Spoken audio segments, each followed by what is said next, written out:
Hey guys, welcome back to Palettelife and this is Sumababu.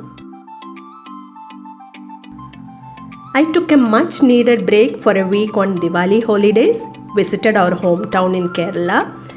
It was not a pre-planned leave, so could not schedule my videos properly. But somehow I could manage. I missed only one video on the row. That's okay. Pat on my shoulder. Well done, Suma. It was quite a short trip, so could not visit many of the relatives and friends.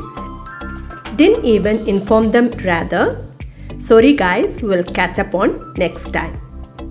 The best thing happened during this trip was meeting up with my 10th standard classmates. That too after a long 29 years.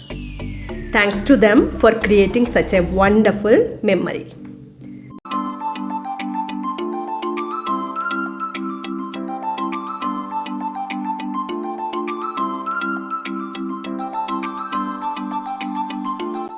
After coming back to Pune, I was finding it very difficult to come back into my normal routine. Somehow, I started my canvas painting today after 2 weeks. I wanted to paint blackberries since long. I chose oil paints, which is one of my favorite medium. Let's see the process of creating this beautiful still life painting.